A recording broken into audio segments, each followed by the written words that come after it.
Are you tired of fighting the same old dragons over and over again? Wouldn't you rather fight a new family of dragons? Or better yet, wouldn't you rather play as a new dragon species in your 5e or Pathfinder game? Well, now you can. Roll for Combat, the creators of the incredibly popular Battlezoo Ancestries dragons, have done it again with Battlezoo Secret Dragons. This collection of 4 dragon books introduces new families of dragons to the world of 5e and Pathfinder. Now you can play as, or fight, the dragon you never knew you needed. Inside each book, players will find complete rules for playing as one of these new unique dragons, allowing them to unleash new abilities and powers never seen before. Meanwhile, GMs will find pages of monster stats, allowing you to pit these new creatures against your players. Each book features one new family of dragons filled with extensive, in-depth descriptions of their powers and abilities, background and history information, world lore, illustrations, and more to help you introduce these new dragons into your 5e or Pathfinder games. Experience the world of Battlezoo Secret Dragons through 4 new books. Fairy dragons are connected with the Fey realm and love to play pranks and cause mischief. That is, when they aren't conspiring with the courts of the Fey. Misfit dragons are hot, magical messes of magical energy, constantly shifting their physical forms, phasing in and out of existence, or simply releasing random wild magic effects. They're quite a handful. Leshy dragons are deeply connected to nature, allowing them to grow alongside different types of plants, fungi, and leshies. Oh yeah, and they're master chefs as well. And finally, the powerful battle dragons are obsessed with the thrill of combat. Battle dragons love hunting foes, dueling opponents, or commanding their legions to glorious victory. Head over to kickstarter.rollforcombat.com now to secure your copies of Battlezoo Secret Dragons and become the dragon you were always meant to be. Look at this emergency stream. And all I can get is Baron to Ropp. Baron!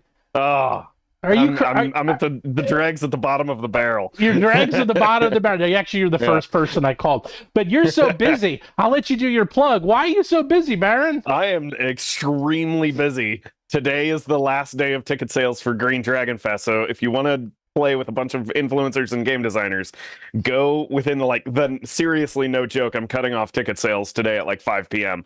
Go to greendragonfest.com, buy a ticket, come to Knoxville. I'll throw you on the schedule. It's totally last minute, but you should do it. We're gonna have Kelsey Dion, Hanker Fernale. Who else is there? We've got Ted from Nerd Immersion, Dungeon Dad if you're a big Monster Lore fan. Oh, and if you're a Shorts Monster Lore fan, we got Steely Sam. All kinds of people. Go check them out. Is Bob going? Yeah. Bob World Builder is going to be one of the Dungeon Masters.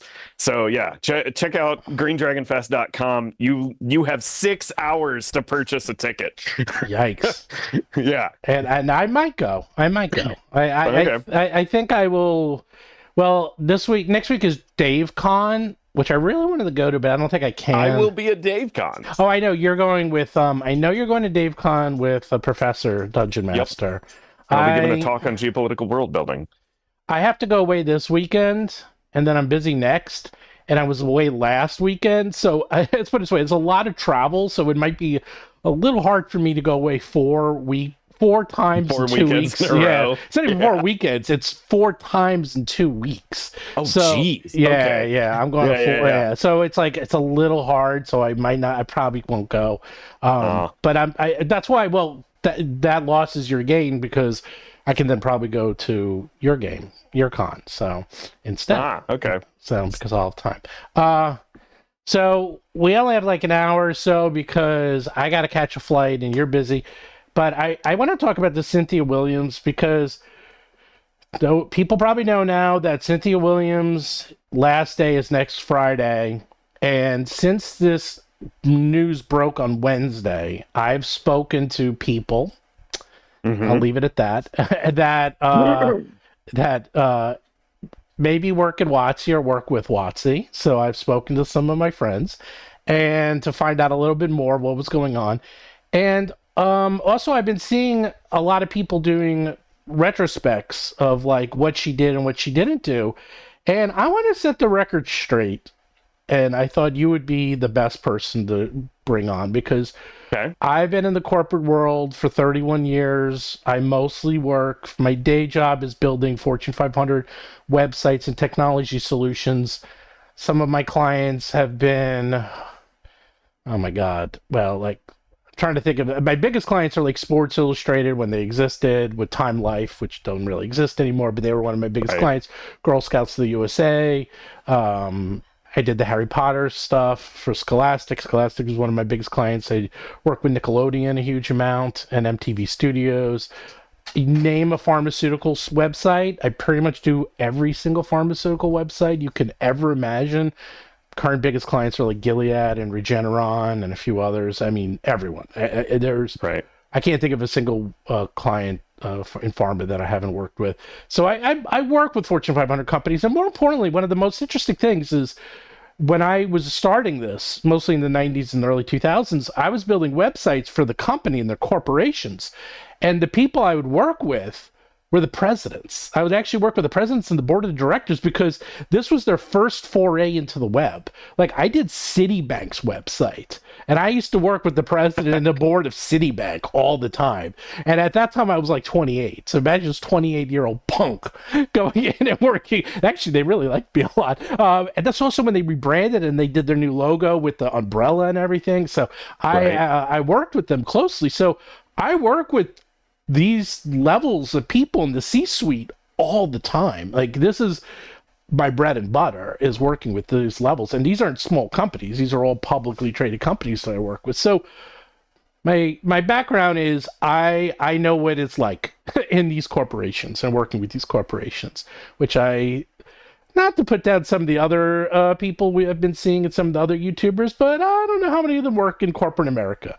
And they, they're talking about, or if they do work in corporate America, I don't know at what level they're working with. So, and you also have a background in this as well. Well, I've only worked with one Fortune 500 company. I did marketing, data system management, and architecture for a Berkshire Hathaway owned company. So that's all I've got. But like, part of that is, dealing with the bureaucracy of, tech and business leadership and managing. By the way, Nova Nordisk, I've worked with them 100 times. By the way, I've worked with them so many times.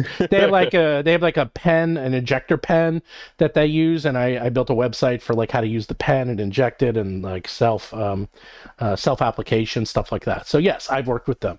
One of the reasons I live in New York, and almost all of these companies.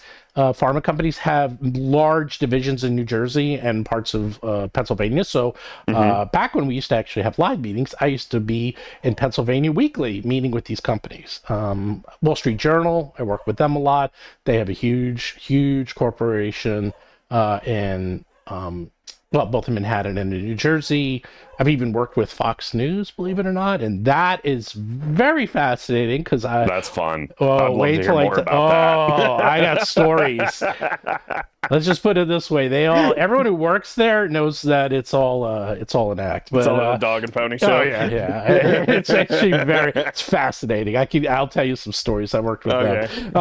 We'll do that when in private at Gen Con or something. But yes. So long story short, let's go through a little bit of her highs and lows. And by the way, people, before we get into it, if you have any questions, feel free to ask them. People said, I'm dead serious that I am looking to become the president or at least get an interview. I can do this job in my sleep, I believe. I mean, I believe I'm very qualified to handle this presidency. I have backgrounds not only in gaming. I've been gaming since the 70s. I have alpha of Magic. I have a 4-digit DCI code.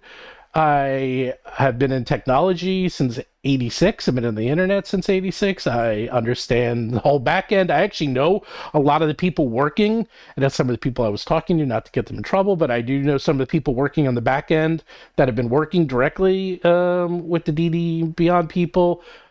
Half of my authors already work at Wizards of the Coast, like Vanessa Williams works there now, and Ron Lundeen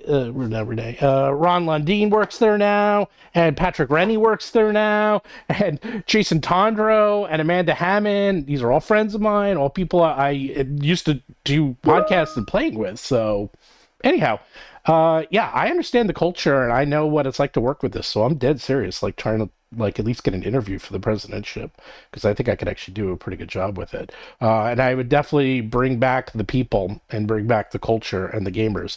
And I told Baron, did I tell you I have a secret weapon to make them $1 billion. People, I think you told me you had one. Yeah, I didn't tell me what it was. Actually, I have an idea, but anyhow, so let's go through it. So what's driving me crazy is that people are going through the highs and lows. So let's go through some of the highs that people will put out. Baldur's Gate 3.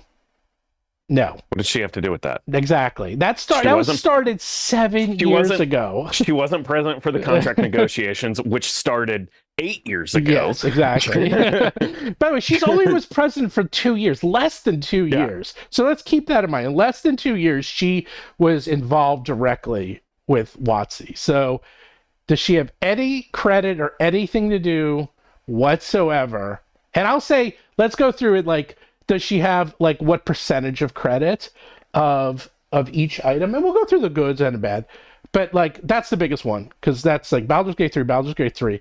I will say she has maybe I'll say maybe 5% credit, because maybe they did some co-promotion of DDB. I'm being generous. It's probably more like 1, but less than 1. I'll say less give her than half 1. of a percent. Okay. I'll give her half of a percent. Well, I'll say that she had to at least do something, and they did a little bit. I'm being generous. It's probably like 1%. Like that train set, like it was like basically a flight was flying from New York to LA, and it was about to land, and she showed up. It's like, and it landed successfully. She's like, "That's on me, baby."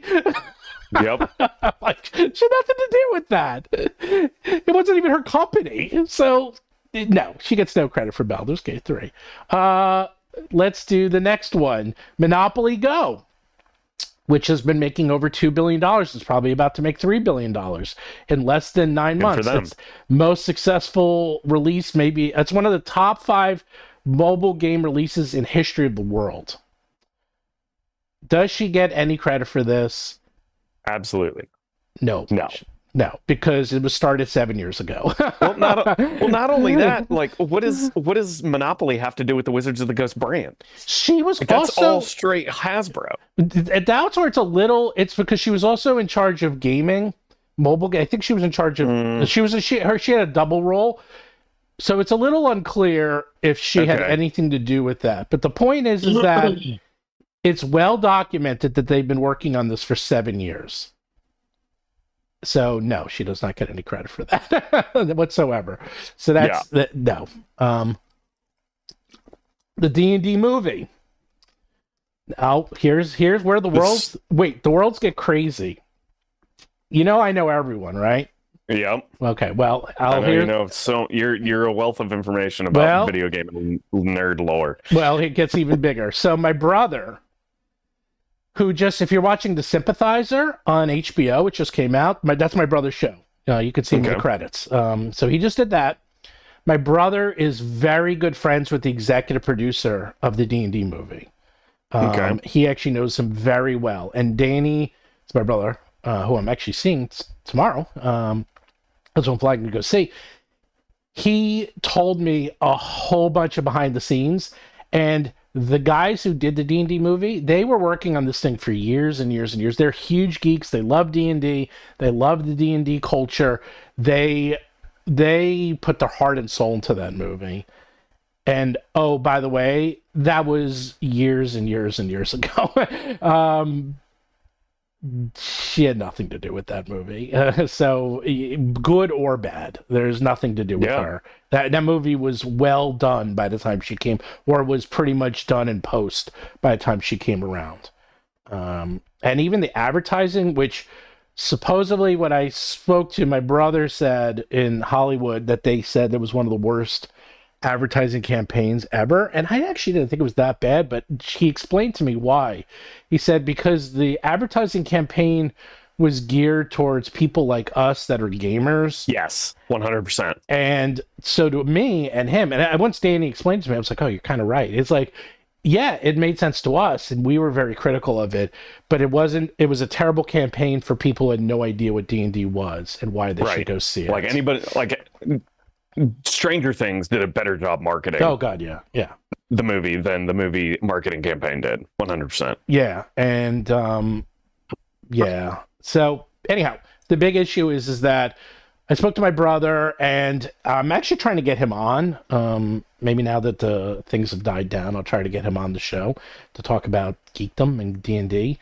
And he actually was also in charge of the Marvel Blueprint and was the one who started the MCU and then left. So he's a fascinating guy if I can get him on the show. And by the way, I thought the D&D movie was an A+. Like, I love that movie. I've seen it 100 times. It's on cable all the time. So for what it is, I mean, it was just a great action Marvel romp without Marvel characters. Exactly. You know, if that's what you're in for. Yeah, but it was fun. It was fun. Yeah, it was good. It was a fun movie. But anyhow, she doesn't get any credit for that either. And so so now, so these are all things that are done either okay or well that were all started 5 to 7 years way ago. Before. Yeah. Yeah, way before. So what does she get credit for? Well, the purchase of well, this is where it gets really weird. So the purchase of D&D Beyond, okay? So you know the story about the purchase of D&D Beyond. Yeah, it was, they had a license in order. Okay, so correct me if I'm mistaken. The company that originally developed it, which I can't remember right now, had a license to manage the thing, and then D&D, or to manage characters, and D&D wanted to get more stuff into it, and rather than continuing with the licensing program, they just outright made them a deal they couldn't refuse. Basically close. What ended up happening is that they figured when she came around, I believe the story is that they took a look to see how much D&D Beyond. First, they did the digital Blueprint 2.0, which is all her. So the Blueprint 2.0 was her, which is, if you look it up on their website, they're basically going, digital. The Blueprint 2.0 is digital, more digital. And they saw how much money D&D Beyond was making, and it was making an absolute mint. So what happened is that they realized, oh my God, we need to buy this and take it over. And they went to them and said, we want to buy it. And D&D Beyond said no. And they kept giving them more and more money. And they kept saying, why? We have a perpetual license to do this for 5th edition. So what did they do? They're like, well, I guess it's time for 6th edition then. Yep. And that is why we are getting a freaking new edition. From everything I've heard, is literally to purchase D&D Beyond is why we have a new edition, because they didn't have the rights to a new edition. So they said, look, we're just going to make a new edition. Now do you want to sell to us? And they said, fine. I'm really simplifying this, but yeah. That is the basics, is that we want you, we want to buy this, we're going to make a new edition. And then they had to follow up, and they did. And if you remember, and if you go back, that's when D&D 1 was announced. It was all around the purchase. It was all around that same time. And so they bought D&D Beyond. And then they decided, okay, we're going to come out with a new version of D&D. And oh boy, how's that been going? I mean, it'll go. Most people won't even recognize that it happened. I know, but but that was the beginning. So first we had like one D&D. It's going to be the same version of D&D, and because if you ever make a new version of D&D, it's going to total tank. What was fascinating is I was taking a look last year. How many books did D&D? We'll look at the super chat in a second. Was it 8? How many books did they come out? New books, not reprints, new books last year. It was like 6 or 8, wasn't it? 4. Wasn't it? 4 books. That's it? Now, people are like, why are they making money? Guess how many books I'm coming out with this month? Well, I know you're going to say something absurd like 32. Yeah, well, no. I'm coming out with 5 books this month. I already came out with 4, and I haven't got another one. And it's a 224-page book. This isn't some small book. And then we have a 250-page book coming out next month. I'm coming out with 3 next month. The point is, you're coming out with 4 books. No wonder you're not making any money. Of course. Yeah. I mean, There's no product. So Yeah. like, no, seriously, it's sort of like, what's like, why are they making money? Why is D&D shrinking? I'm like, well, how many books did you come out? No one's looking at that. No one's looking at it. And they had problems with all these books. A lot of these books had issues. One of the books was The Deck of Many Things, which was supposed to be it was supposed to be their big Christmas release, and that they had to reprint the whole damn thing. So, all right. So the new version is hers. The lack of new book releases is hers. Now, let's also go into, okay, the OGL. I don't even need to say this. Was it hers? It doesn't matter. It was under her reign. Like, it could have been someone's idea, and she had to okay it. She had to 100% she had to okay it. Yeah, of course. Like, there's no way some, like, rogue lawyer just decides this is what we're going to do within the organization. Like, some rogue executive lawyer at Hasbro is just saying, you know what? I'm going to exert my judicial authority and pretend to be a junta here. I mean, so that's totally under her, is that the OGL. Now, from a software, you see, this also has the reeks of, because her background was technology and Microsoft, Amazon. Mm-hmm. I mean, everything she's been doing. Now, for my day job, I build technology solutions. I totally get it. Like, what she was trying to do made sense if I was a software development. And I guarantee if I came in and I didn't understand the culture of the hobby, which she did not at all. Clearly. Like, she just didn't. It's like, wait, so this game is open source and anyone could do anything and we get no piece of that coming from a Microsoft, storefront mentality where I get 30% of every purchase and we own the store and the storefront. Why would we do this? This is dumb. Let's get rid of it. Yeah, she was trying to move to the Xbox Roblox style. Of course. Of course. For sure. And it makes sense. Which I still think they'll do. Like, I still anticipate that within the next 3 to 5 years that One Bookshelf and Drive-Thru RPG, that's the One Bookshelf being the company that owns it, they're going to get the fat check that can't be refused. And that will be, at least DM's Guild will be owned by Wizards of the Coast. I don't see how that cannot happen. I completely agree that they're doing the walled garden soft approach, which is kind of what Apple does, and you can have it both ways. Like, they tried to do, I don't know what, I've covered this beyond extensively on my channel. For those who remember, I don't need to go into this. I've gone through this 100 times, the whole history, why they were doing it, what happened, the timeline, etc. We could spend hours on this. I won't. Very long story short is they thought they can bully everyone. They thought they can get a couple of key people to sign the contract. They did it over Christmas break. This was all deliberate. I was there. I talked to the people. You can go back. They tried to push them around and bully them. And, well, we fought back. And I was the tip of that spear. And still, proudest moment of my life was to fight that back and take it back. Me and Linda Codega, pretty much, and Mark, pretty much went head to head with them, and we won. So that's totally her.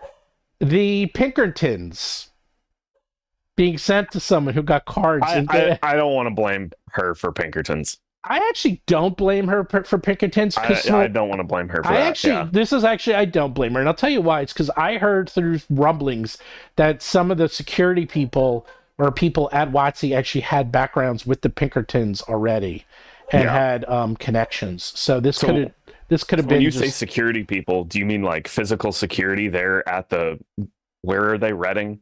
Yeah, like some of the people Seattle? Who work at WoTC actually had some. It was more like, they had, and it's also from what we read, this was not the first time they've done this. Like, this was actually done more than once.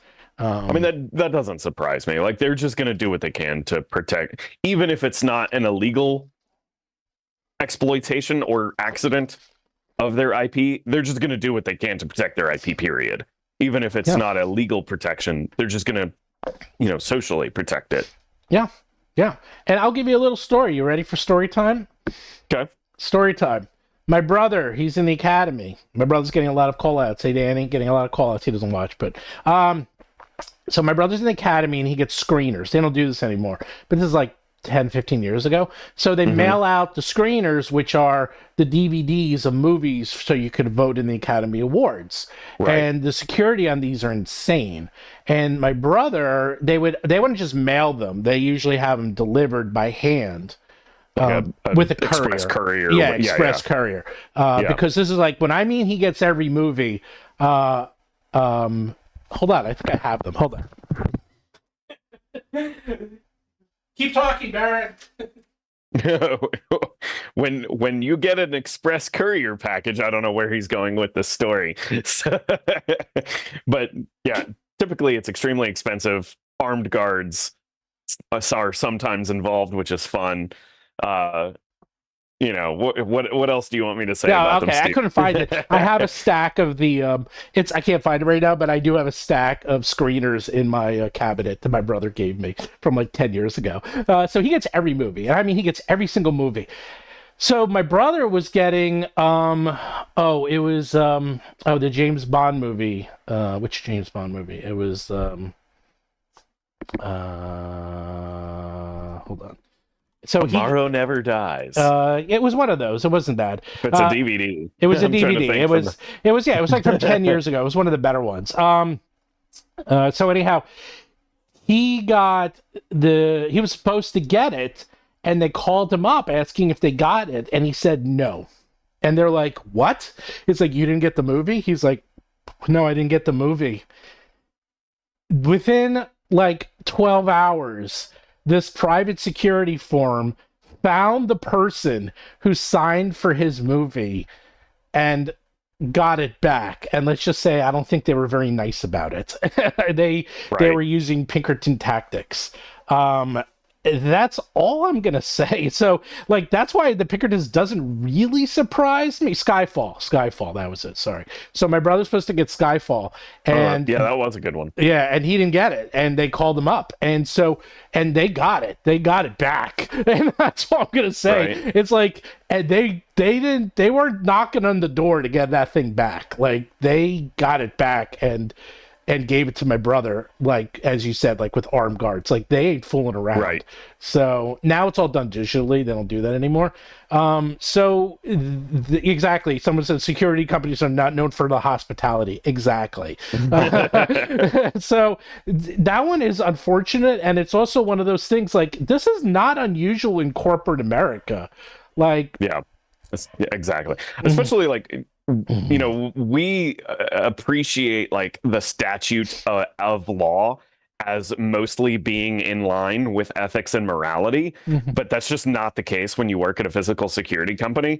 Like, to them, even a criminal trespassing felony that they could negotiate with law enforcement to get dropped to a misdemeanor trespass so that they can just pay the $500 fine or whatever it is. Like, to them, that is completely acceptable given protecting their IP. So, like, that's just the cost of doing business if they risk getting some sort of legal issue on their hands. It's just, they'll just bill it to the consumer. Like, they don't care. Yeah, so the Pinkertons is sort of a weird, like, that should have been handled better. And that should have been, oh, we apologize. They should have just come out and said, look, we messed up. And that's my biggest issue with all of this, is that there were so many times where they could have just fallen on their own sword and just suck it up and say, we messed up, where she does it and said, we are really sorry. Invite him over. Bring him in, make a big PR thing out of it, and turn lemons into lemonade. But they're like, too bad, so sad. They didn't care, and they just made it worse, and to the point that we're still talking about it. I mean, damn. Oh God. Actually, that is something I say it's her fault. The PR debacle. Okay, yes, all the PR debacles. Yes. The fact that she was not cognizant of those things. Of course, here's my question. Do the PR debacles actually mean anything outside of the Twitterverse? I don't think they do. I think you're wrong, because I spoke to some people. Okay, after some people were fired Like to the year, bottom line, to the profitability of the company. I'm going to tell you why. I'm going to tell you from what I heard. Okay? All right. Yes, because, and I take full credit for this, is that I spoke to several people who were let go after last Christmas, and they told me that they were completely ignoring the OGL until we started the campaign for everyone to start canceling their D&D Beyond subscriptions. They got so many cancellations that the quote was, they couldn't reverse it fast enough, was the quote I got. It's like, well, okay, so that's not a PR issue per se. That's a grassroots campaign on social media in order to attack their bottom line, which worked. Those are two distinctly different things, right? Like, correct. Everybody was outraged about the OGL, but the only group of people that could have actually made an impact were people who were already subscribers of D&D Beyond and were tuned into the Twitterverse debacle. True. If that makes sense. No, you're completely right. And I don't want to be pedantic here, but those are two separate things. Like, how many PR debacles have they had where the general public did not have that means of leverage of being a subscriber to D&D Beyond? No, you're right. And in fact, just to play the other side, like, I have friends of the hardest of the hardcore geeks who I play my weekly Pathfinder game with, and they're asking me, like, Steve, what's going on with this thing? I've heard rumblings. That's it. They knew nothing. And these guys are the hardcore geeks who have been playing D&D since 75, 77. And they even were like, what's going on? Like, they didn't know. And I'm like, well, let me explain it to you, since, I don't know, I'm sort of in the center of all it, and like, they didn't even know that. Like, they just didn't know. And then I have another friend, and this guy has finished all 3 adventure paths from Dungeon Magazine. He played all 3 from beginning to end. Hardcore geek. He didn't know anything about this. And he plays on D&D Beyond and plays his weekly game on Roll20, and he knew nothing. Right. Of course, like, what's interesting, though, is, like, how many people does it actually take for, and this is what I think is the most interesting part, the number of people that were on D&D Beyond and in the Venn diagram of being pissed off about the OGL debacle and willing to cancel their subscription and lose their characters. Like, that's a very small percentage of people. So we're probably only talking about, like, maybe do you know the actual numbers? Yes. Like, how many people actually unsubscribed percentage wise, and what was the impact to their bottom line? A huge what was amount. it? So according to what I heard, okay. yes. So according to what I heard, they had approximately 500,000 active subscribers. At least 50,000 canceled their subscriptions.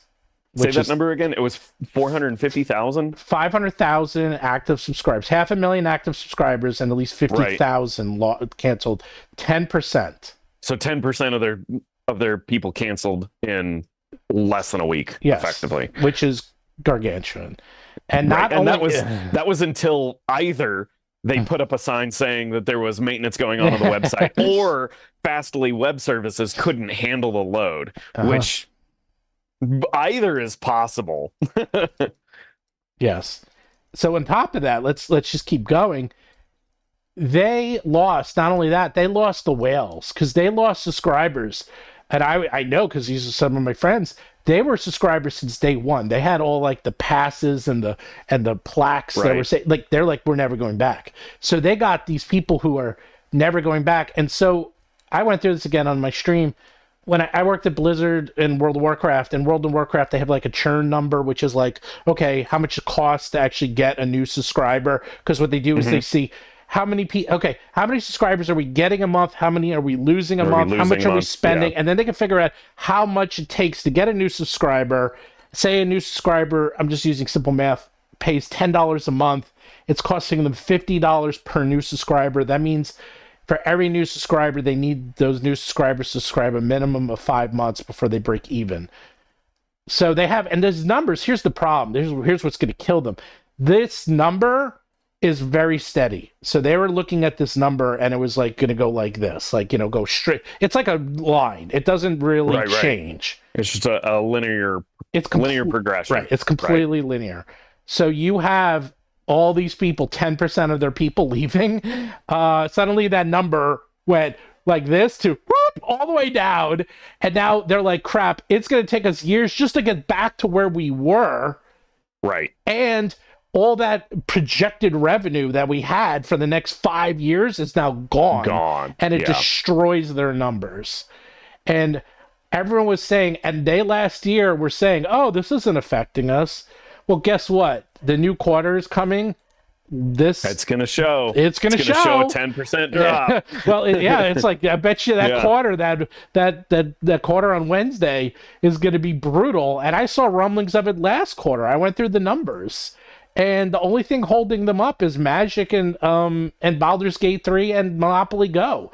That's it. These are like literally the How is Baldur's Gate 3 holding WoTC up? Baldur's Gate 3, they made... Did they pay royalties or something? Yeah, they paid royalties. It's something like... Does people have the number? I forgot the number. It's like... Is it like 50 million? It was a fair amount. It was like... It's about like 50, 60, 70, something like that. It was about that much in millions. Like they did really well. I mean, they're making bank on that, and they don't have to do anything. So they're like, this is great. We sit back and we're just making profit. So yeah, they did it. There was a difference between WoTC being profitable last quarter and losing money was literally Baldur's Gate 3. But someone said the highs and lows suggest there were some good points. Yeah, I'm still 90 million. I thought it was 90 million. Actually, I do think it is 90 million. That's a lot. I mean, 90 million is, considering D&D only makes approximately 150 million in book sales a year, and I think that number's even high, including D&D and Beyond. 150, 200, like that's like almost half of just Baldur's Gate 3. Here we go. And then Michael, right? It's like I've canceled my subs and haven't purchased any books since OGL Scandal. I have a freaking D&D logo. Oh my god, tattooed on my body. That's a hardcore fan right there. Yeah, I've played this game for 30 years and I don't have a D&D tattoo. That might be the second thing. Like I've debated if I wanted a tattoo, and I always back away from it. I know. And I finally figured out like the thing that I would get. Now I just don't know where to put it. But if the second thing would be a D&D logo. Oh well, if you want a tattoo, talk to me, because I have a lot of friends in the tattoo business, believe it or not. Okay, you have friends everywhere. Well, it's a weird... Well, because the guy who owns the store around here, like the big Magic and Pop Vinyl store, he also owns the tattoo parlor, and they are like a top tattoo parlor. He does a tattoo convention.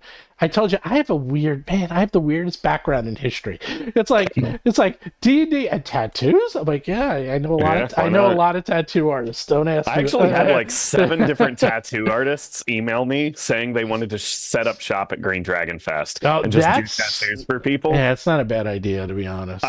I've debated it, going back and forth. I'm like, do I want somebody there like taking up space, doing that when everybody's trying to game? Like, who's going to forfit their game session? Oh, I see. Because they don't have a lot of space. Yeah. So since we don't have a lot more time, I'm trying to think what else. So that being said, yeah, let's look at the positives. I mean, I can keep going down the negatives, and we're just covering Magic. We're just covering D&D. We're not even covering Magic. Yeah. Well, okay. Now here's the thing.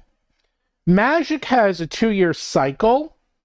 A 2-year cycle for the development of the cards and the production of the cards. I know Magic very well. Brian David Marshall, the very first, he's the Magic historian and a very good friend of mine. In fact, the very, very first website I ever did for $300 was for, wow. I know, for Neutral Ground in New York City, for Brian David Marshall. Anyone who's into Magic knows who Brian David Marshall is. BDM. Very good friends of mine. I've known him forever. Known him since '94. Used to go to the Magic tournaments in New York and go to... I used to live pretty much at Neutral Ground. The point is, I know the production cycle very well. I know a lot of people in the Magic. So it's about 2 years. It's 2-3 years is the production cycle. So, Lord of the Rings and all this stuff. Does she get credit for that? No. Not really. I mean, kind of, but not really. That was well into production by the time she came around. Exactly. No. Like the talks for that ball rolling were going on before she got there. Yeah. Like 6 months at least before they got there. Like Yeah. all of the actual negotiation of figuring it out. She at best she was there to say, yeah, that looks good. Keep going. You know. So people, why did I use AI thumbnail art? Well, because it was disposable art. I don't use AI. I only did it for the thumbnail. It's because I thought it was a fun thumbnail, and it was a before and after. I don't use AI in any of my books, in anything else. I actually knew I probably shouldn't do it, but I did it real quick because I literally only did this in 15 minutes. But I do apologize if anyone is offended. I never ever use AI, but there's very, very, very few pictures of Cynthia Williams. There's like looked. 4. Yeah, there's like 4 pictures of her. And I saw this one and I saw the other one. And I was like, okay. I thought that was Which good. also is kind of a weird thing. Like, how are you the president of a Fortune 500 company and you don't have any pictures of you at conferences or anything? Nothing. Really? Nothing. Yeah. Like, I was trying to find a picture I can use and I couldn't find anything. There's no leadership forum photographs. Yeah. You don't not making PR stunt appearances. Yeah. Yeah. No, so Okay. I apologize. I don't use AI art in any of my work. Nothing. Ever. Never. So just keep that in mind. What are you going to say, Baron? Yeah. So something that I wanted to look at before we run out of time here, because we've got like, what, 15 minutes? Yeah. I wanted to look at her resume and where she was before. So she was the finance director of Altria, which I don't know what that is. If somebody in the chat can look that up and find it for me. I have a resume up. And for like 11 years, she worked at Amazon. And while she was there, she managed fulfillment she was a fulfillment manager. Yes. For customer fulfillment orders. And then she was a vice president of operations. Yes. And then she went to Microsoft, where she was a business operations manager and an Xbox business engineering manager. Yes. And then she worked in the gaming ecosystem commercial team. So her entire resume leading up to this point has been business operations. She's got over 15 years of experience in business operations, and the last 3 years leading up to her employment at Wizards of the Coast was in digital platform operations. So my question is given the fact that she has, senior level experience, president level experience in management of business operations, what letter grade do we give her for her tenure at Wizards of the Coast? Like, how, there's a lot of stuff that I can say, like, if you're going to come into a company, and sure, she's probably just doing a 2-year stint because she's a woman in tech and she can move to another company and probably get another 20% raise because everybody's busting down the door to probably hire her for a leadership position. But what was her actual goal of impact at being at this company? Like, in a leadership role, what was the positive cultural change she made? What was the streamlining of business operations that she changed? Or like, can we identify one thing that her tenure would have made as a positive impact on Wizards of the Coast or Hasbro? Like, is there anything from a business operations position, like perhaps getting rid of Random House? Maybe there was something good there that we just don't know about. Oh no, I know why they did that. Okay. I actually went through this. Dude, I know everything. So the reason they did this, and I know because I spoke to the person who used to buy at Random House, who bought the D&D products, because this is where I get my sources, because I fucking know everyone, is that, okay, if you sell things as books through Random House, they only get a 35% profit margin, and books are returnable. And you have to announce them 6 to 9 months ahead of time. Right. If they announce them, if they sell them as games, they only have to announce them 6 weeks ahead of time, and they get a 50% profit margin, if not higher, and they're not returnable. Okay. So for the purpose of business operations, like saying that those are Cynthia Williams priors, that's a win for Cynthia Williams. She protected the operational bottom line, and that could be why they've been so slow over the past 2 years to release new books, because they recognized it was just operationally costing them money, and it wasn't even worth the marketing to publish them. Especially when they had other revenue streams like D&D Beyond keeping them afloat that costed them minimally. So, you know, I want to give Cynthia Williams a win, and I think that's it. I think that's the only win I can give her. I think you might be right. It's that from behind the scenes, she's probably done a lot that we can't quite see yet. But let me tell you, by the way, I changed the thumbnail, so it's no longer AI generated. So I own my mistake, and I will literally say exactly what she should be doing. You were right. I shouldn't have used the AI thumbnail, even as disposable art, and I was wrong. And I apologize, and I'm changing it right now, and I promise to never do that again, or not consciously do it. I'll leave it at that. I will not. So it's well, because I might use one by accident that I don't know about. So I apologize, and you guys called me out, and I fixed it. So it is gone. So with that being said, let's leave it at this. I spoke to some people. No one was upset to see her go, and I heard there was a lot of rumblings that there was a lot of discontent. A lot going on. And, you know, as you said, there's a whole corporate culture. And I've seen this many times. It's like, if the people on the top don't understand, like, how imagine this, because everyone who works on D&D are hardcore gamers. They're all developers, they're all gamers, they're all people who live and breathe this hobby. And your boss publicly admits she's never played Dungeons and Dragons. The fact that you can join a gaming company and at least have not, like at Wizards of the Coast, I feel like understanding, like you don't have to be a level 1 judge, but you have at least had to have played 3 rounds of Magic and 1 session of D&D in your employee,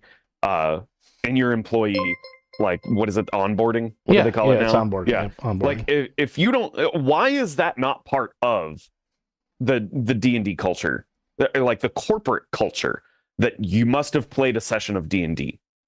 Yeah, you must have played 3 rounds of Magic with one of the starter decks. Like, blows my mind that that's not part of the onboarding. Yeah.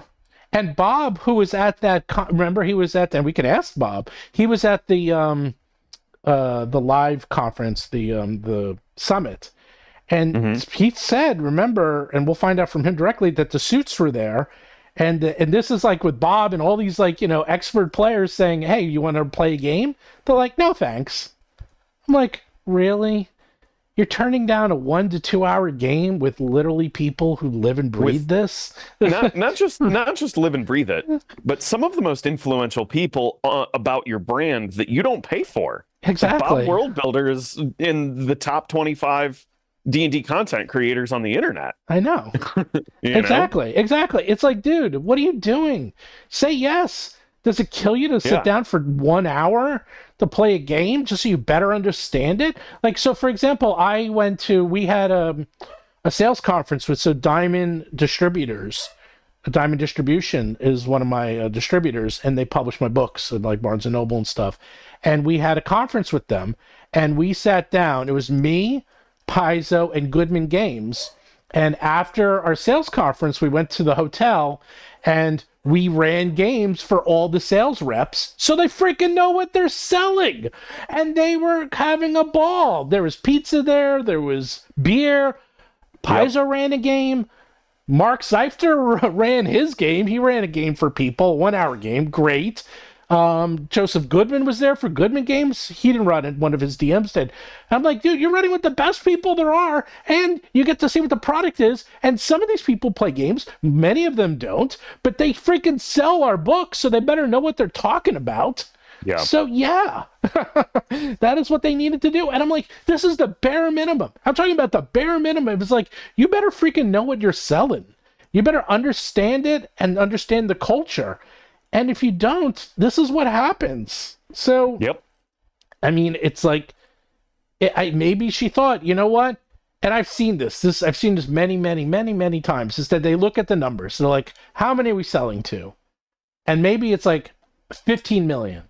Okay. And like, okay, what percentage of that 15 million are the hardcore? They'll say 50,000. Because I think that's about right. Say 50,000 out of 15 million. Usually it's around 2%. As long if you have moderately decent brand management. Yeah, so we'll say 2%. They'll say 2% is hardcore.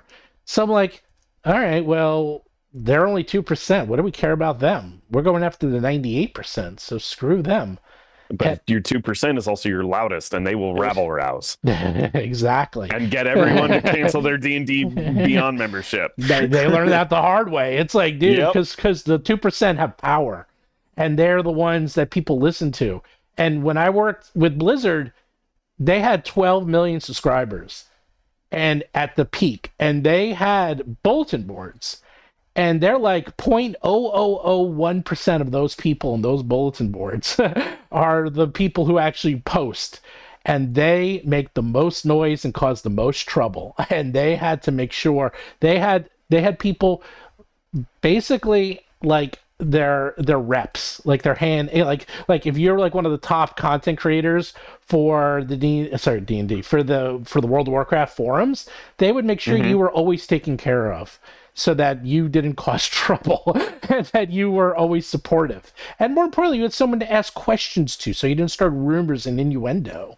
And they got rid of all that. Like, remember when Bob got his first email from them? He goes, I've never gotten an email from them, ever. Yeah. It's like, this is ridiculous. Ugh. Anyhow, I see we have quite a lively chat going on. Chat, yeah. I know. Powers Musin. Bethesda. Cough. I know. People are going crazy. I like this chat. But so my point is that people are saying, okay, she did good, she did bad. I mean, I really don't want to shit on her, because I think the good that supposedly she did, she really didn't have any credit for. The bad, she does have credit for. So what's the good that she will have credit for? I don't think we're going to see it for a couple of years. That's the thing. We're just not. Well, I think the D&D Beyond cancel ship raid that happened will overshadow any operational savings that she was able to, will into creation but through her leadership. Like that will be such a mar on the bottom line that any actual value savings that she was able to create in the company elsewhere is just going to be completely overshadowed by that. Yeah. Oh, yes, it is true. Supposedly her brother played. It doesn't matter. I mean, like, so one of my biggest companies, I work in pharma, okay? Do I know what it's like to have dementia? Because, like, that's one of the drugs we help sell. No, of course not. I don't understand actually a lot of the things that we do. I don't. But I at least take the time to understand what the drug does and how it helps people, and the target audience and what their issues are, so I could better market it to people.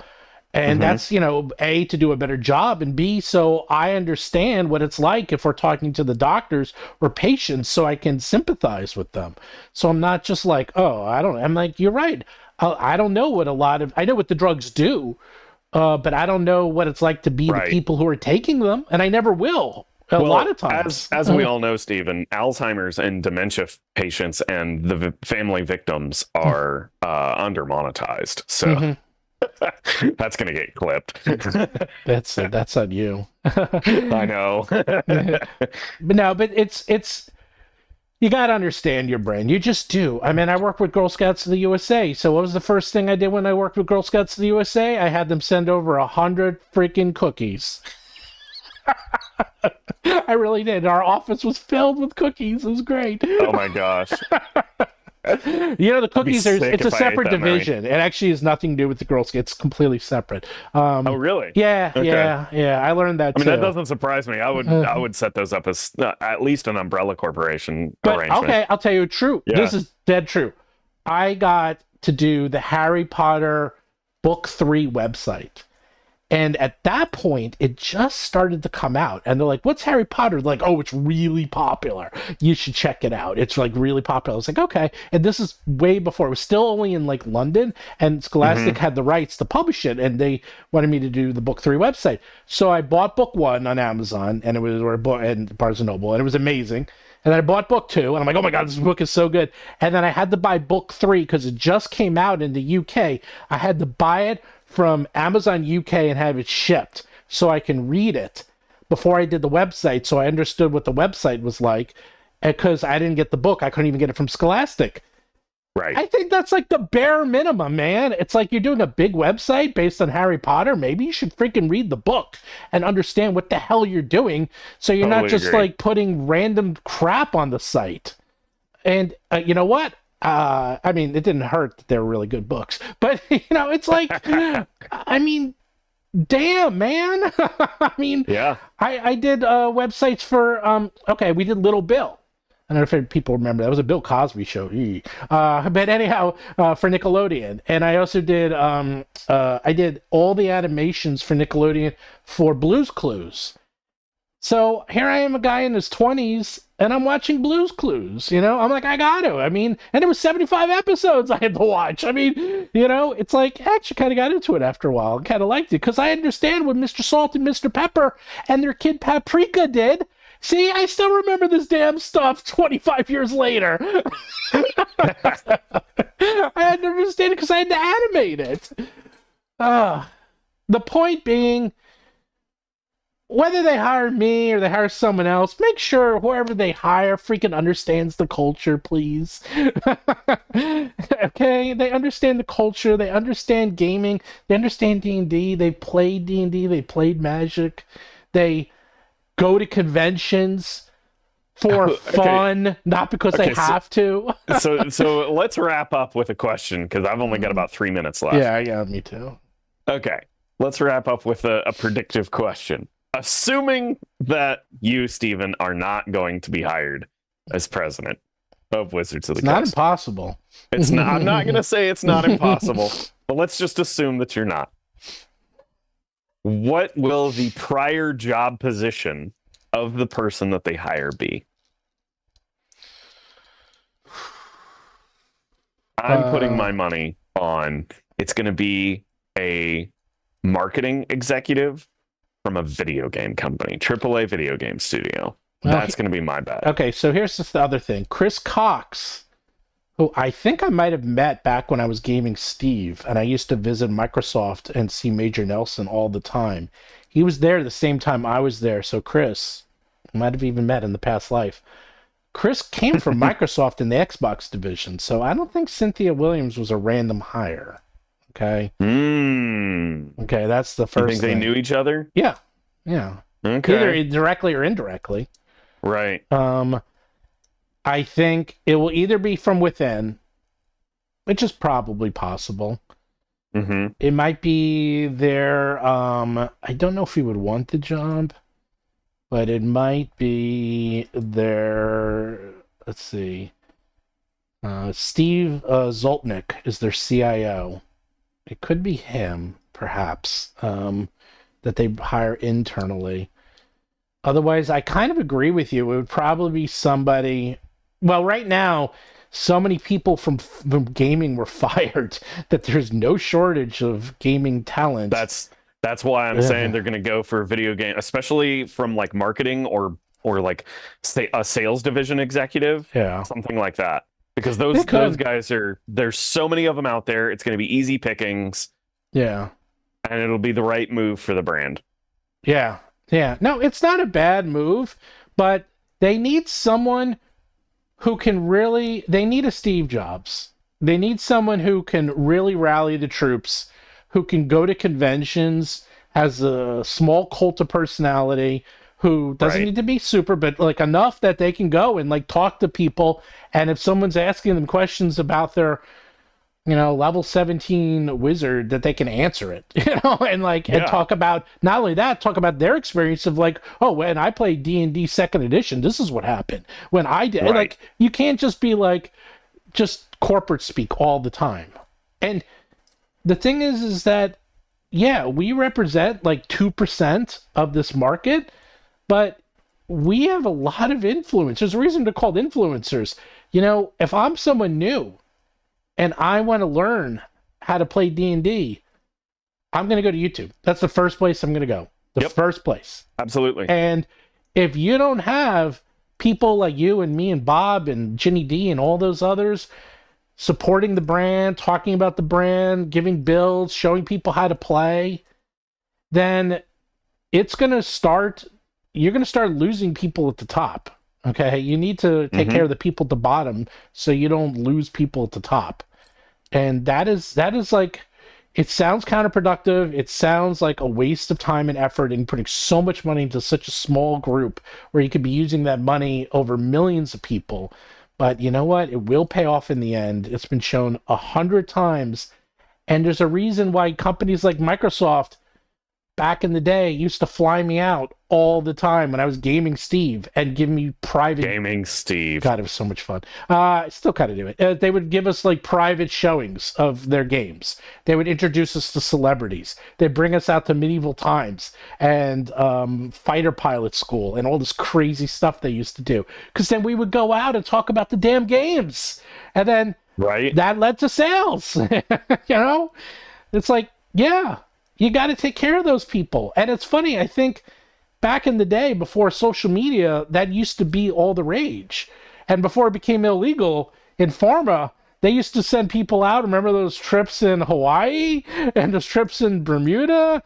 You heard about, people have heard of those trips. That's what they used to do. They used to take all the doctors and say, hey, because you prescribed X amount of this drug, literally, like if you hit these certain tiers, you go to Hawaii for free for a week.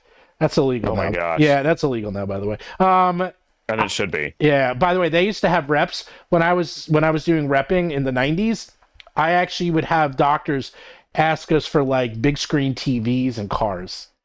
And we'd have to do it. And they would I got some stories about that where they would illegally do it under the rug of some of these super reps. And they're called thought leaders is what they're really called. And these thought leaders, and they would like get them like $10,000 TVs under the rug. That's so funny. I'll tell you some. And illegal. Yeah, well, not back then. Not back then. No, now it is. Now it is. Somebody, I just wanted to share a funny connection here. In Mr. Smith's government class said, who is the CEO of Fable? I assume he means the video game, which is Lionhead Studios. Right. The founder of Lionhead Studios saying that Peter Molyneux should get him. Well, yes, but who was the fourth founder? Steve Jackson. A lot of people don't know that. Oh, yeah. Peter Molyneux's yes, insane, by the way. I've met him 100 times. He's really nice, and he's very charismatic, but he's really into crypto now.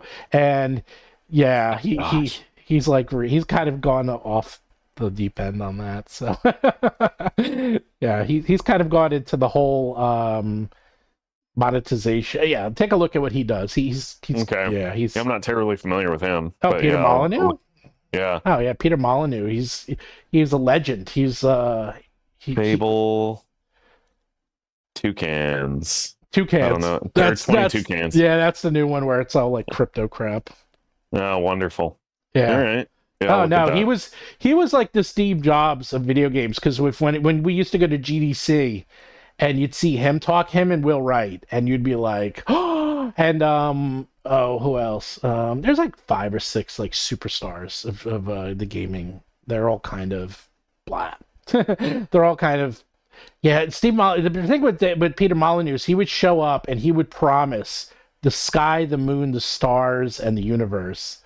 That's how you get to sail, man. Oh, he was so good at that. Let the operations team figured out the problem. Exactly. And then the game would be like a tenth of what he promised. Yep. But back then you could do that. You can't do that now.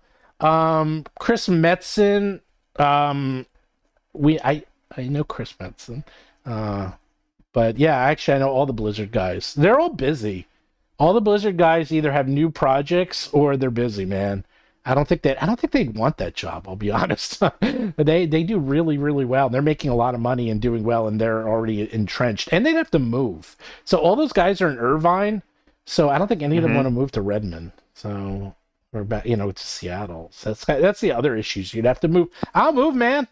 I'll move in 2 seconds. It's like they're like, Steve, you want the job, but you got to move. I'm like, I'll be there. I'll be there on Monday.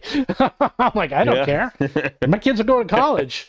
I'm got to sell my house and leave anyhow. I'm dead serious. So like, I only got 1 year left in this house anyhow. I got to move somewhere. I actually love Seattle. I used to go every year for PaizoCon. It's beautiful, and I tell you, the Mariners. The only fans better than the Mariner fans are Met fans, but oh my God, the Mariner fans were fantastic. I love it. Yeah. Okay. I got my Mariner hat right here. Look at that. Yeah.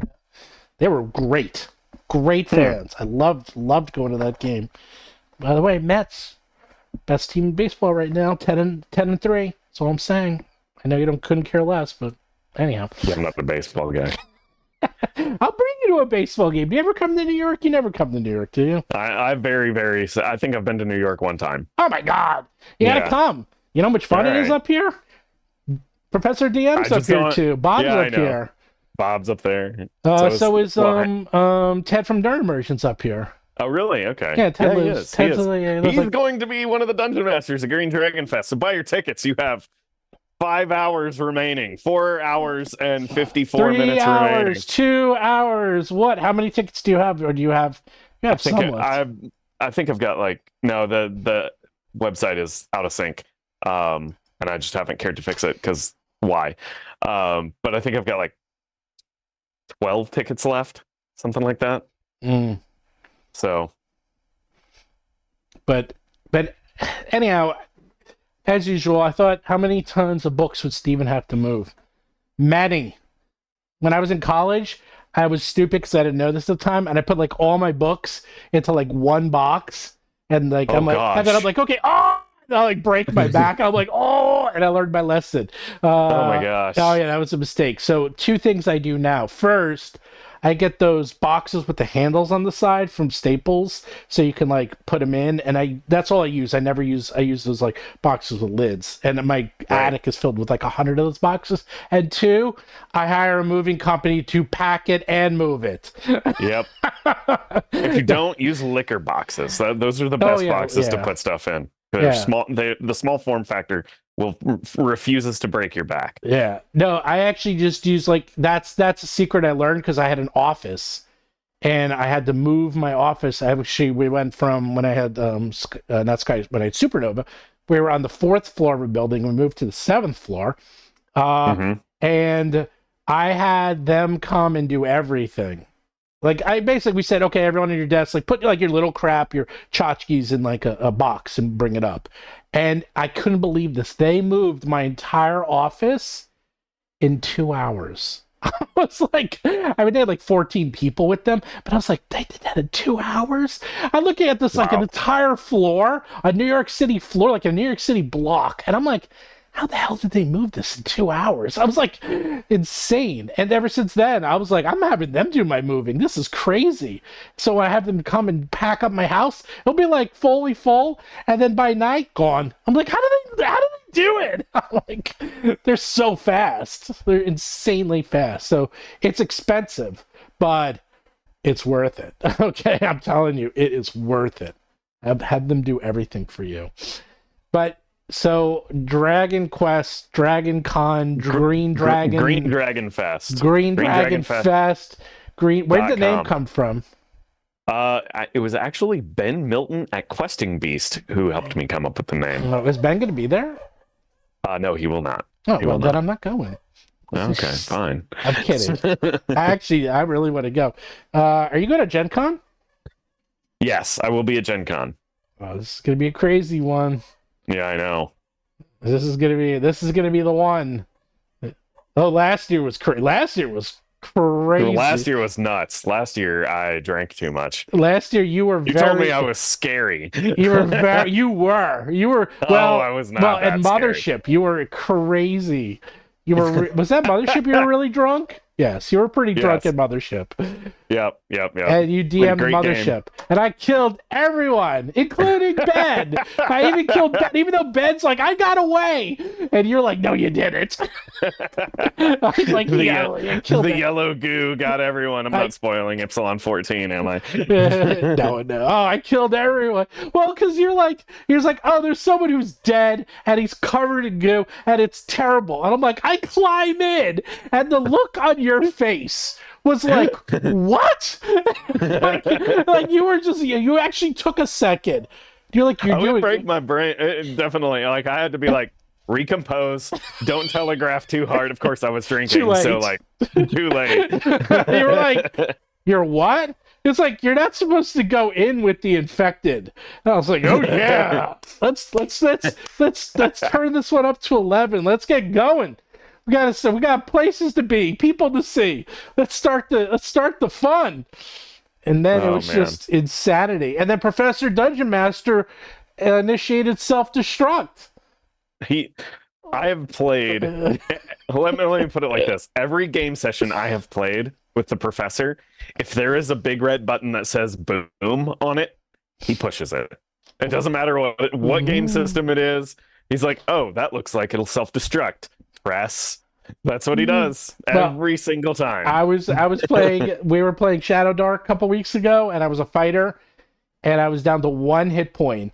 And the guy is saying, "You find a magic sword, you find armor, and you find a potion." And before he could even finish saying it, I'm like, "I drink it." And they're like, and the other people look at it, and they're like, "You don't even identify it? You don't do anything?" I'm like, "Nah, I just drink it." I'm like, what's the worst that can happen?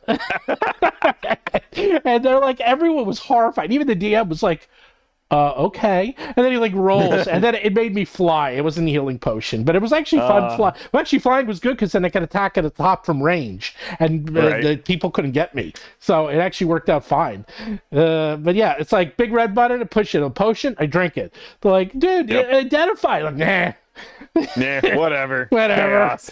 Whatever, we'll just see what happens. Oh, the other thing is, here, what would you do?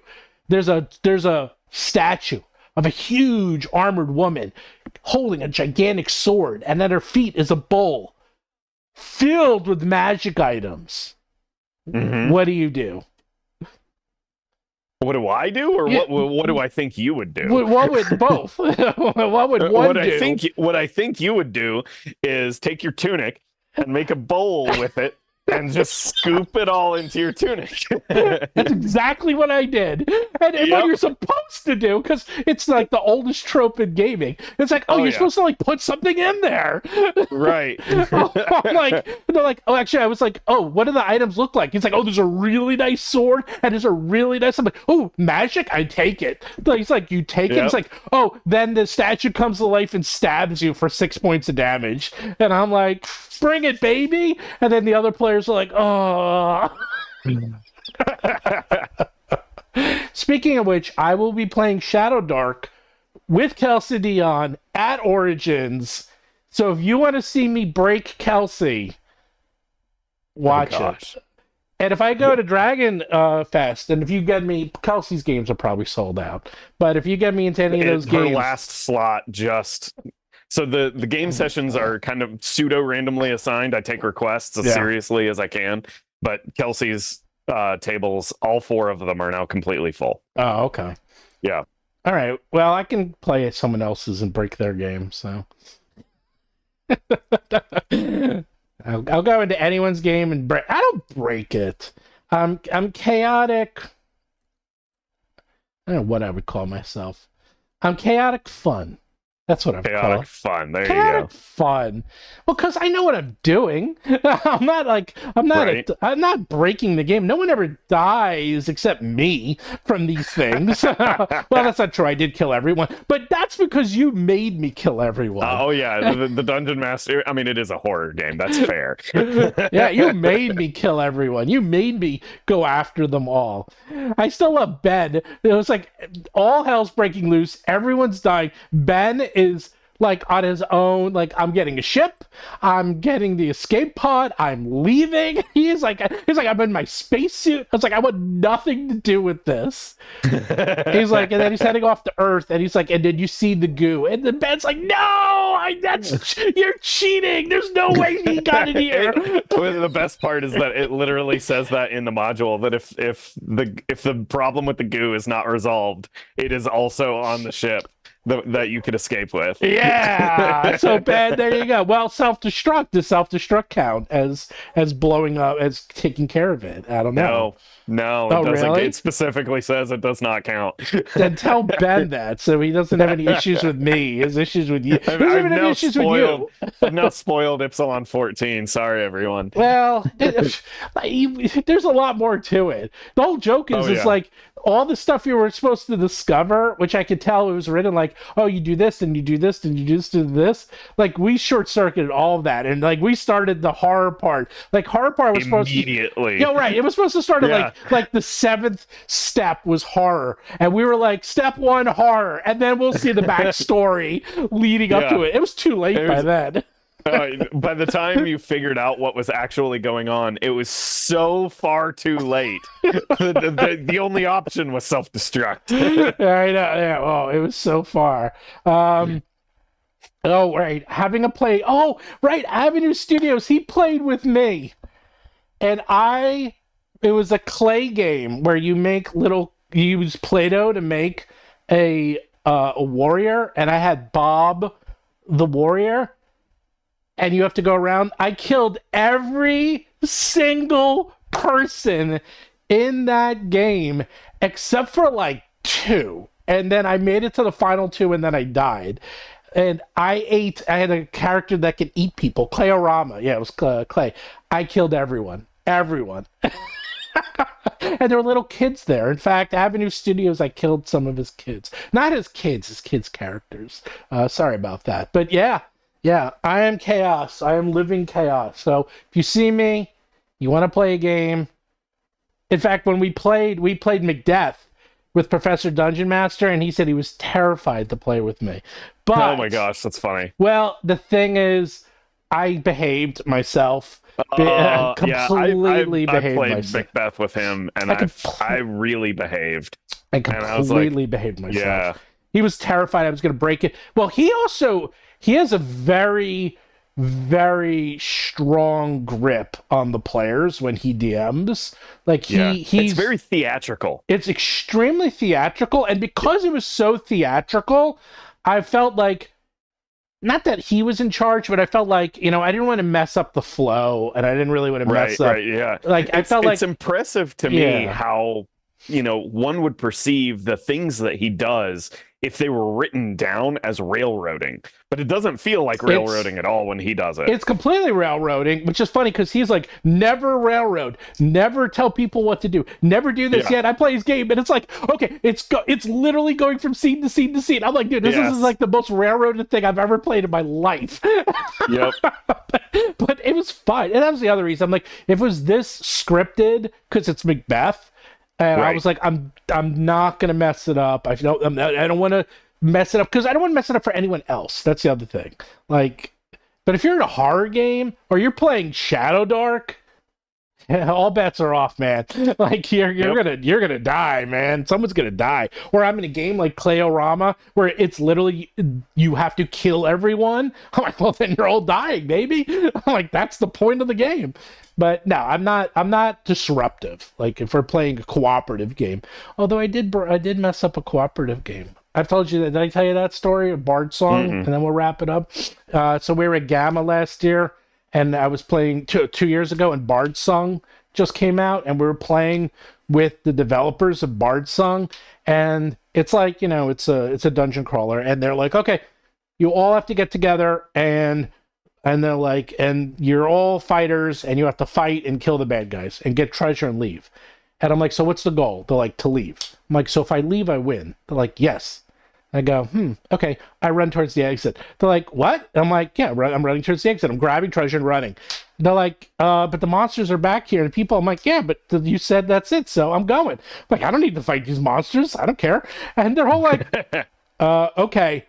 And here's the best part. You have this mechanic where you have resurrection, but it's resurrection for the whole party. So you have like 4 resurrections. So I'd be running away, I die. I'm like, I use up the resurrection. They're like, what are you doing? I'm like, using a resurrection. So the whole party is like, you just used one of ours. And then I died again. I used another resurrection. They're like, dude, you're wasting all of our resources. And I'm like, well, you better come with me. And the developers were sitting there like stunned. And they said, Steve, no one's ever done this before, ever. And I'm like, well, you're not testing right, man. You gotta stress test your stuff. Right. You have to stress test it. And they were like, couldn't believe it. And then chaos, because then some of the people like, screw it, I'm leaving too. And then they're leaving, and the game is not balanced. There was 5 of us, and it wasn't balanced for like 3 guys against the monsters and 2 people running away. Total shit show. Everyone's dying. I got out barely. Like one other person did. Everyone else dies. And they're like, that is not how you're supposed to play the game. And I'm like, well, I guess it's too late now because it's already in production. I'm like, you should have stress tested a little bit more. I went to their booth the next day. They were still talking about it. I came up and I heard them talking about it. I'm not like this guy, he was like breaking the game. And I'm like, dude, you gotta freaking, oh yeah, run for the exit, the Ender's Game strategy. The enemy's gate is down. You're 100% right. The Ender's, if you've read Ender's Game, it's like, they're all like, oh, you got to kill everyone. Like, no, you don't. You got to go for the gate. Ignore everyone else. And then they make like a huddle and half of their guys get killed, but they make it. I'm like, we won. It's like, yeah, but you didn't do it the right way. It's like, yeah, but we won. I'm like, yeah, that's the whole point of Ender's Gate, or one of the points.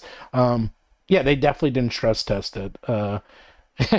Yeah, you got to stress test it. And the reason I know to stress test, because my players, imagine having 4 players like me, except one of them is a lawyer. Oh my gosh. Oh, and my camera messed up again because of motion controls. But yeah, I'm used to it. That's why I'm like, I'm used to DMing 4 people that play like I do. So it's quite the sight. Anyhow, how much more time do we have left for Green Dragon Con? Green Dragon Fest. Green Dragon Fest. I keep messing it up. 4 hours and what? 40 minutes? All right, Green Dragon Fest. I gotta go catch a flight. I gotta go. Thank you for coming on, Baron. I know we went over, but we always have too much fun. Yep. When we talk. And did we see anything that she did right? I guess I'm saying the canceling the contract with Penguin Random House was a good thing. Well, had it not been for good thing for the operational bottom line of WoTC, had it not been for the nonsense going on with the grassroots movement to cancel D&D Beyond memberships, that in a 2-year tenure, that being a win, that would have been a good mark on her career. Yeah, that's what I'm gonna say. That's the only one I got. Yeah, but if you take out, so let's do the opposite. If you take out Baldur's Gate 3, take out the D&D movie, take out Monopoly Go, and what do we have left? We have the purchase of D&D Beyond, we have the creation of a new version of D&D, we have the launch of D&D 50th anniversary, which you can tell is everyone's so excited for because there's just tons of tie-ins and co-branding and all this excitement around it. Yeah, nobody cares that it's 50 years old. There's nothing. No one is doing anything. The problem is the people who have been interested in D&D by and large, like, I know a lot of grognards are like, oh yeah, D&D's been around for 50 years, but not the D&D that they've been playing for 50 years. And the people that have been playing the most current iteration of D&D have only been around for like 5. Yeah. But they could have done so much more. They could have done so much with this. I mean, they got sneakers, they got a Lego set, but I think that's Lego. I think that was more, again, that was Lego getting a license. That's Lego getting a license. Yeah, I highly doubt Cynthia Williams and team has, which is hilarious because there's clearly a lot of money to be made on licensing. So why are they not spinning up a licensing team to cold call other hey, NFL, can we do a D&D themed halftime show at, the next 49ers game? Where's that? There's a lot they could be doing. And heck, I don't even know how much they do with Stranger Things. Like, they indirectly work with Stranger Things. I mean... Barely. I mean, whatever. There's so much they could be doing in terms of co-branding, co-licensing, co-deals with Netflix, with everyone, and they just not. I mean, it's totally invisible. And I believe they're going 100% all in on digital platforms, VTTs, and they're like, we're going to be laughing in the end, and we're going to be making billions off this as you pay us subscription models. Yeah. Let's see. Well, this is the thing. 2 years ago, I would have said 100% right. Now, in today's culture where people are starting to cancel subscription models left and right, and they're realizing everyone is raising the prices and everything's a subscription model, and it's getting very expensive, and they're only keeping what they want. I don't know if it's like, maybe 5 years ago, yes. 2 years ago, yes. Today and tomorrow and next year, no. I don't know. I don't know if that's going to work. Without you they have to start giving stuff. And let me tell you, custom skins and custom dice ain't enough. Not even close. That's not even unless, they're trying to compare, they're just trying to compare themselves to Fortnite, and it's just a different game. Oh yeah, that's not even close. It's like apples and oranges. But thank you so much for joining us. Actually, I wish I could go to DaveCon. I forgot you're going to be there. I really wanted to play Dungeon with the guy who invented Dungeon. That'd be cool. I love that game. I got to rewatch the Blackmore, there's going to be so many hardcore grognards there. I need to re-up my grognard card. Yeah, the Blackmore documentary, I didn't really think it was that good. It was okay. The art of D&D one, watch that one. That's on Amazon. That's free. That one is fantastic.